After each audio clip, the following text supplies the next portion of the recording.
Two dress shoes can sit side by side in the same room, worn by men in the same meeting, and one will outlast the other by 20 years. The price gap between them might be $900.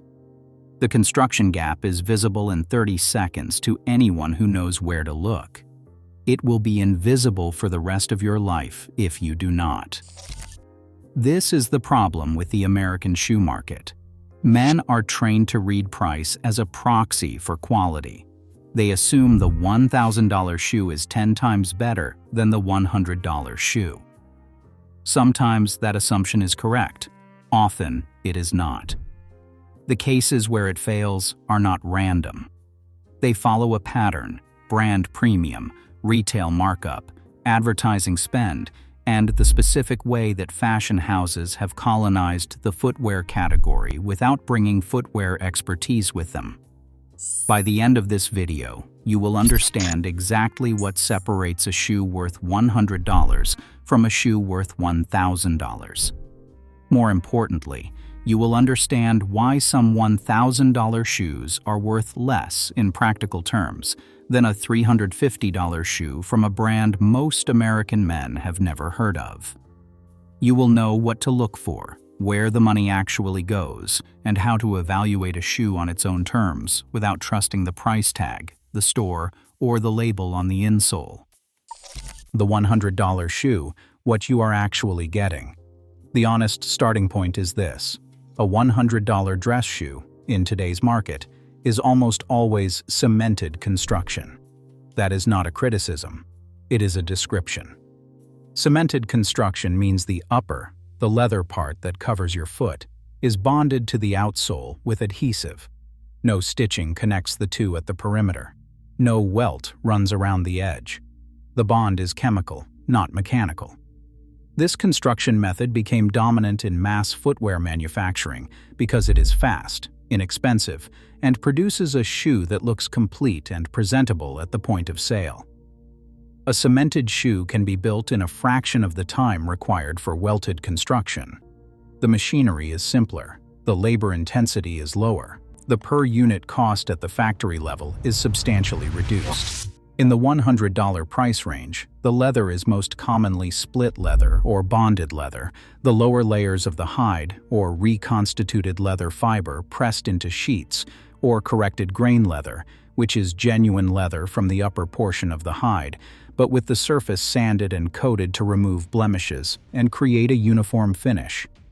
Corrected grain leather is a functional product. It is not the premium product the price position of some shoes implies.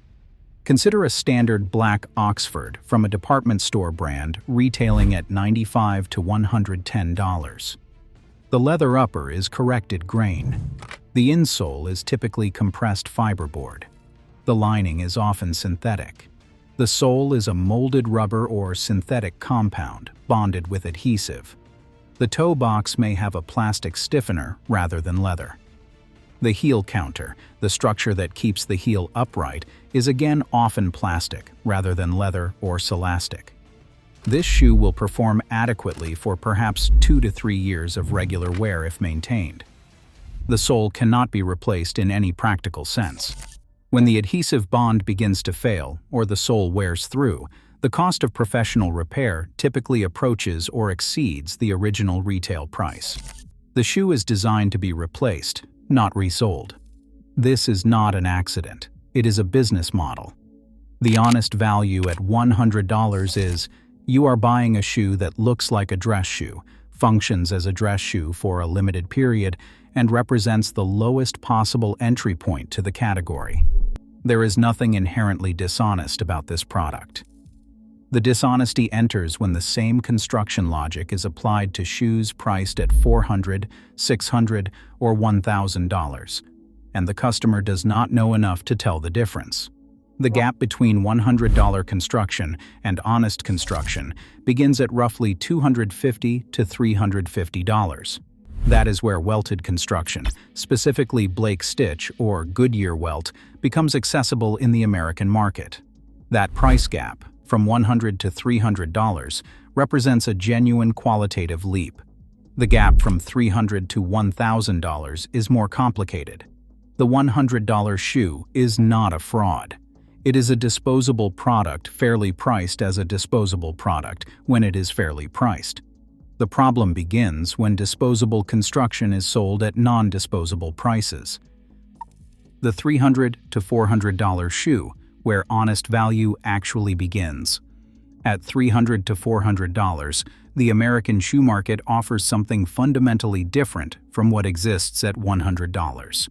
This is the price range where Blake-stitched construction becomes standard among quality-focused brands, where full-grain leather becomes the norm rather than the exception, and where the product begins to have a realistic lifespan measured in years rather than seasons.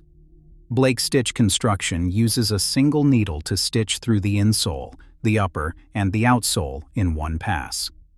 The stitch is visible on the interior of the shoe. Look inside, and you will see the thread running down the center of the footbed. Blake-stitch produces a sleeker, lower-profile shoe than Goodyear-welted, which is why it is favored in Italian shoemaking for dress shoes, where a slim edge is aesthetically important. The critical advantage over cemented construction is resolability.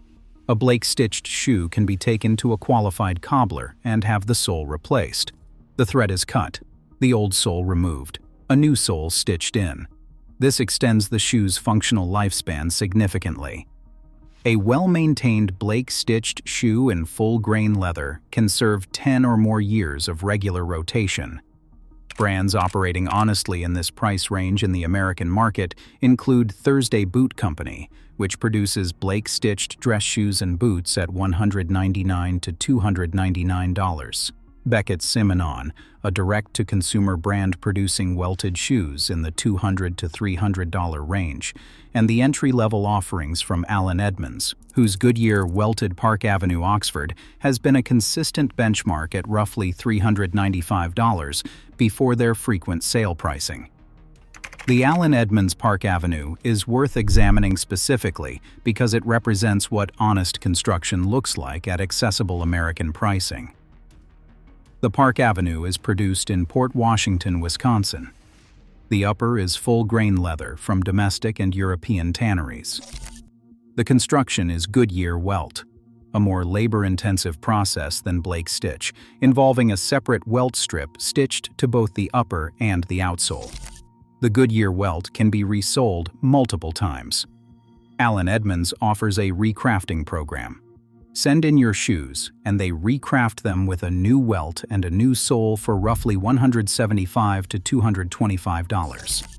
A man who buys a pair of Park Avenues at $395 and recrafts them twice ends up with shoes that have served 15 or more years for a total cost of roughly $750. That is a different economic proposition than buying 4 pairs of $100 cemented shoes over the same period.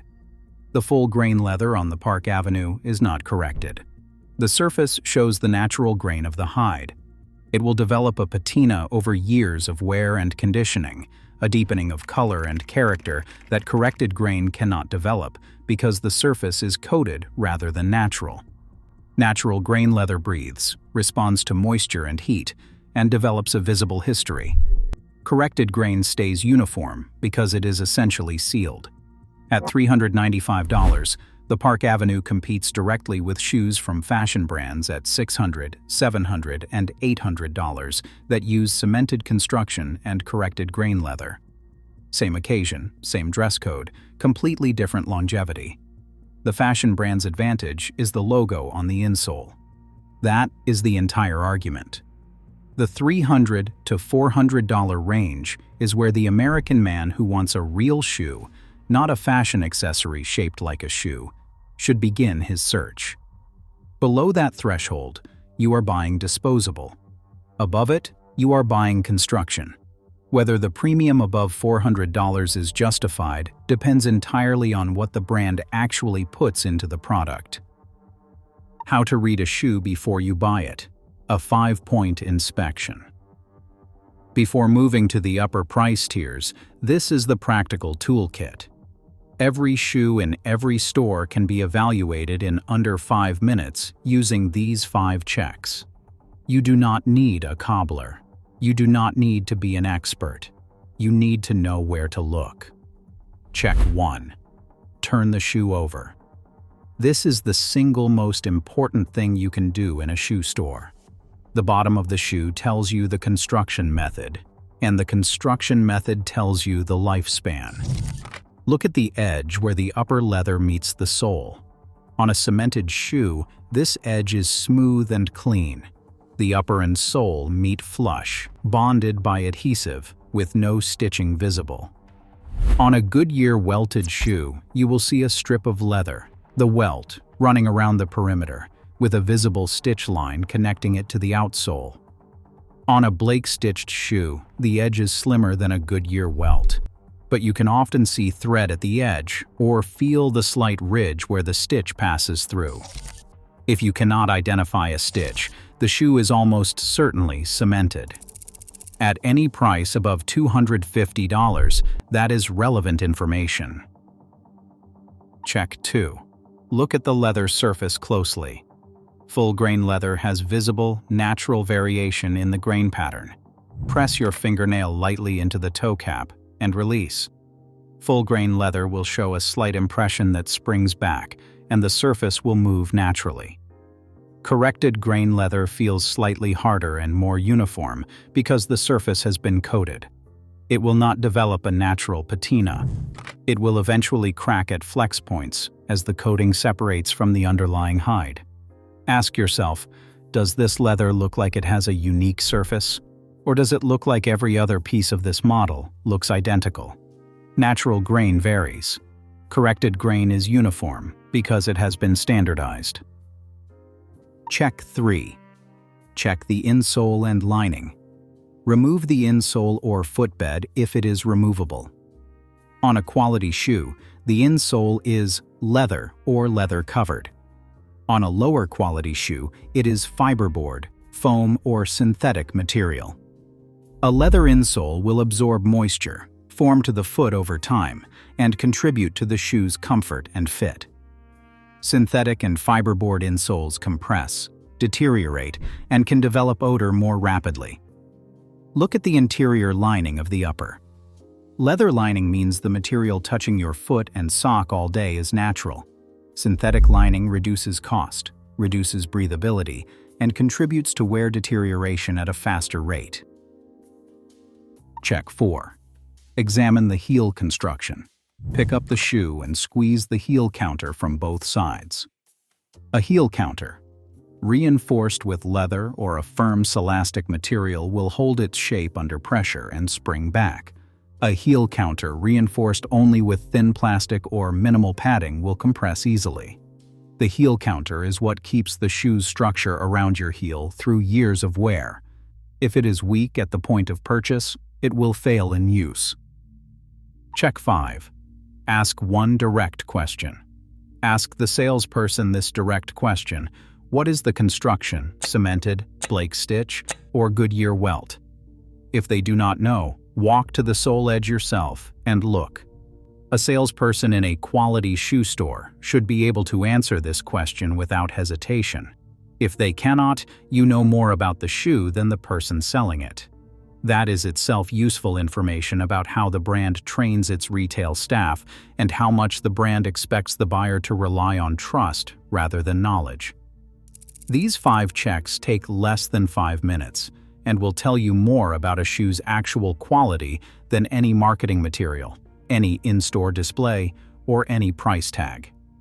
If you want to know what your shoes are actually worth before you spend the money, subscribe. This channel follows the construction, not the campaign. The $600 to $800 shoe, where the gap widens and the questions multiply. This is the price tier where the most significant divergence in value occurs in the American men's shoe market. At $600 to $800, a man is spending serious money.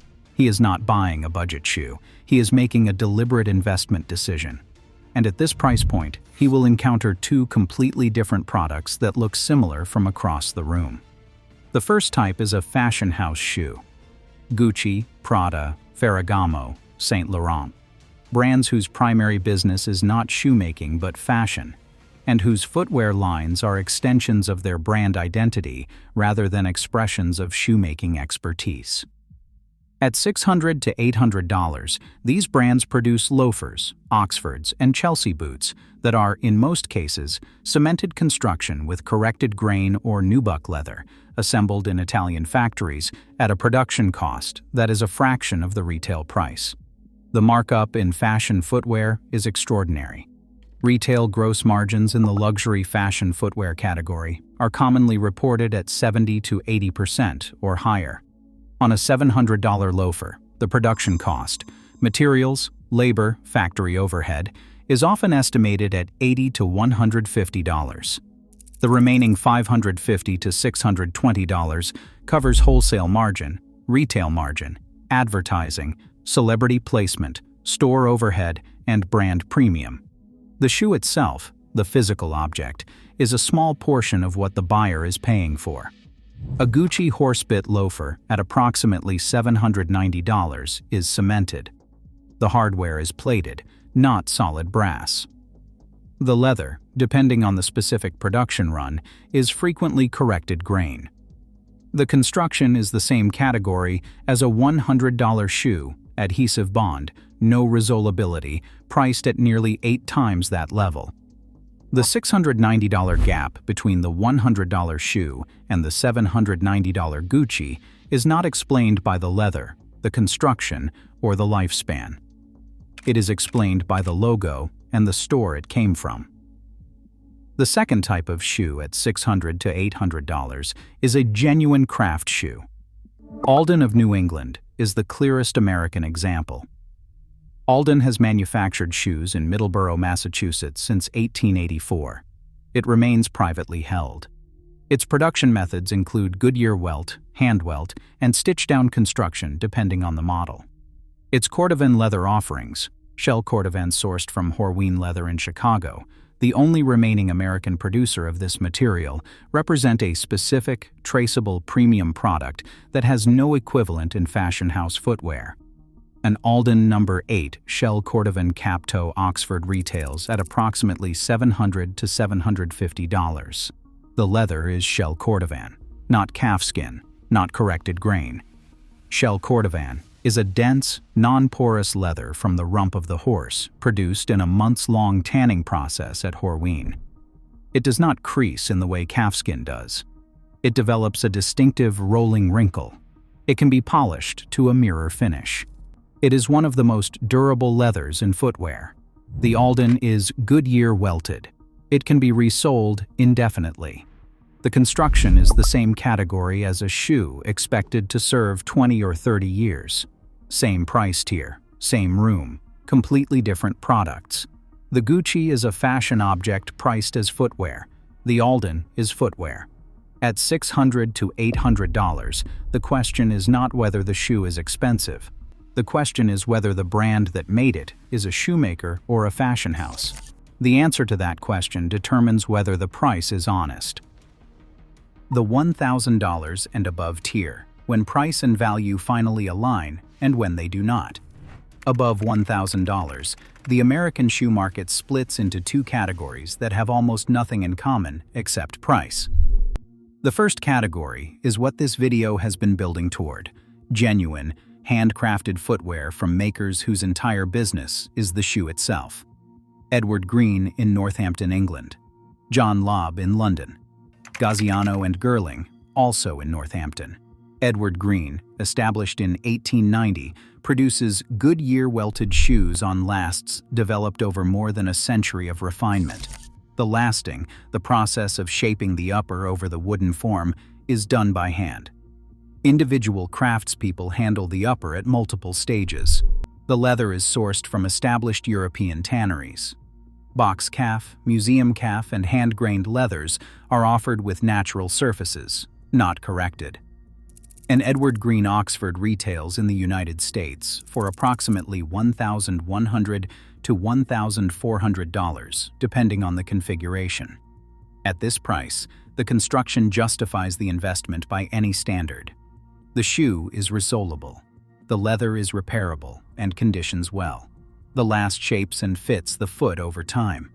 A pair of Edward Greens, properly maintained, is a multi-decade relationship between the wearer and the object. Men pass these shoes to their sons. The physical object is worth the price. The second category above $1,000 is the high-end fashion house shoe. Christian Louboutin, Berluti, Tom Ford's footwear line. These products retail at $1,000 to $2,000 and above. The construction varies by specific model and production run, but the fashion house pattern remains present. Cemented construction is common even at these elevated prices. Corrected grain leather appears in many styles, and the price premium is driven primarily by brand positioning, celebrity association, and retail presentation. Berluti, which is owned by LVMH and operates ateliers producing some genuinely handcrafted shoes at the very top of the line, also produces fashion-forward styles at $1,200 to $1,500 that are cemented and use patinated leather.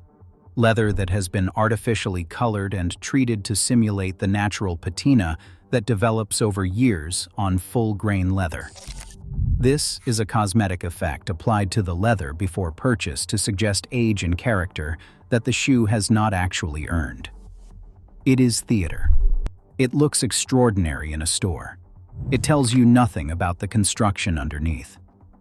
At $1,200, the question is not whether you can afford it. The question is what you are buying. An Edward Green at $1,200 is a resolable, full-grain, hand-lasted shoe from a 130-year-old shoemaker whose only business is the shoe. A fashion house loafer at $1,200 may be cemented, corrected grain, and produced at a factory cost of $120 to $180, with the remaining $1,000 representing brand infrastructure, retail margin, and the experience of buying it from a store that smells like a particular kind of money. Both are real transactions. Only one of them is buying a shoe. Conclusion: the price of a shoe and the quality of a shoe are related, but the relationship is not linear, and the deviation from that line is not random. It follows the logic of brand economics. When a brand's primary asset is its name, its recognition, its association with celebrities and culture, and its retail presence, then the price of its shoes reflects the cost of maintaining that asset. The manufacturing cost is a line item to be managed. The brand cost is the investment. The shoe is the vehicle for delivering the brand to the customer's closet. When a brand's primary asset is its craft, its lasts, its craftspeople, its relationships with tanneries and leather producers, then the price of its shoes reflects the cost of producing the shoe itself. There is no celebrity campaign to fund. There is no flagship store in every major city. There is a workshop and a welt and a last refined over decades. The American man buying shoes in 2024 is navigating a market where both types of brands exist at overlapping price points, and the marketing of the fashion brand is almost always better than the marketing of the shoemaker. The shoemaker does not need to convince you of anything. The product speaks at the soul.